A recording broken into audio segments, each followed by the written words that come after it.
The Persian Gulf, Operation Epic Fury, just off Iran's coastline, a trimaran warship races across the water at nearly 40 knots as a rocket booster ignites on its deck, launching a compact delta-wing drone into the sky, followed by another and then another, until a swarm is airborne, heading straight toward Iran's air defense network, marking the first real combat use of low-cost expendable attack drones launched from a U.S. Navy ship. And remarkably, this happened from the Littoral Combat Ship, a platform once dismissed as a failed experiment due to critical engineering flaws, from propulsion systems in the Freedom class that literally tore themselves apart under stress to structural fatigue in the aluminum trimaran hulls of the Independence class, where cracks formed under constant wave pressure, forcing early retirements. Yet despite these issues, in the opening phase of the largest naval campaign since Iraq 2003, while massive aircraft carriers remained at safe distances and destroyers guarded the perimeter, this smaller, criticized ship was operating deep inside the most dangerous zone, performing missions no other vessel could handle.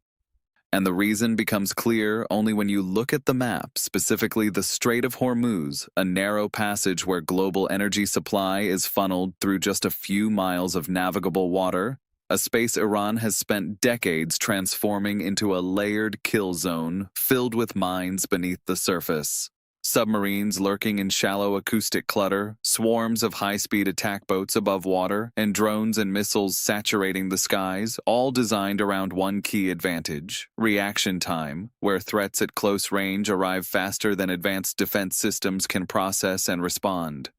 Effectively pushing large, valuable ships like carriers out of the fight and forcing them to operate from a distance. But that distance creates a tactical gap. Because to break such a system, you need a forward presence inside it, something small, fast, stable, and adaptable enough to survive and operate, capable of launching drone swarms to overwhelm defenses while also deploying unmanned systems to detect and neutralize mines, and when you apply those requirements across the fleet, only one option fits: the very ship the Navy once considered discarding.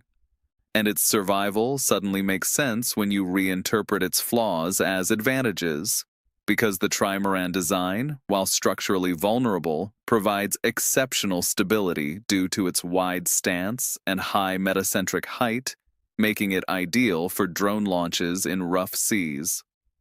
While the failure of its modular mission system left behind a massive open flight deck, over 11,000 square feet of usable space, which could now be repurposed as a flexible launch platform, turning what was once a design compromise into a critical feature, allowing the ship to act as a mobile node rather than a perfect war machine. And by late 2025, this concept became reality when new low-cost attack drones were launched from its deck, systems designed with improved propulsion for reduced noise, satellite-linked guidance for real-time control beyond the horizon, and swarm coordination that allowed multiple drones to operate together, overwhelming defense systems not through sophistication, but through volume and adaptability. And economically, the advantage was undeniable, forcing expensive defensive interceptors to be used against cheap incoming threats, flipping the cost equation in real time as these drones targeted radar installations, command centers, and launch sites,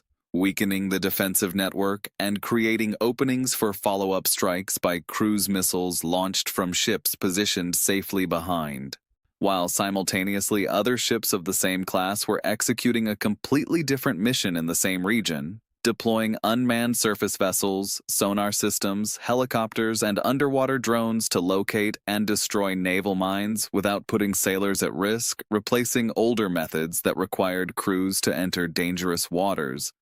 And this dual-role capability, offensive disruption and defensive clearance, allowed the same class of ship to reshape the battlefield from within, leading to the destruction of key naval assets, disruption of infrastructure, and the collapse of coordinated swarm tactics that had once posed a major threat. demonstrating that the outcome was not about building the most advanced or flawless platform, but about identifying the right combination of attributes for a specific environment, and in this case, that meant a ship small enough to enter restricted waters, fast enough to evade targeting, stable enough to launch drones, flexible enough to adapt to multiple roles, and affordable enough to be deployed aggressively. Qualities no other vessel in the fleet could combine, proving that its perceived weaknesses, its empty deck, unconventional hull, and lower cost, were not liabilities but enablers, transforming it into a highly effective tool when used correctly,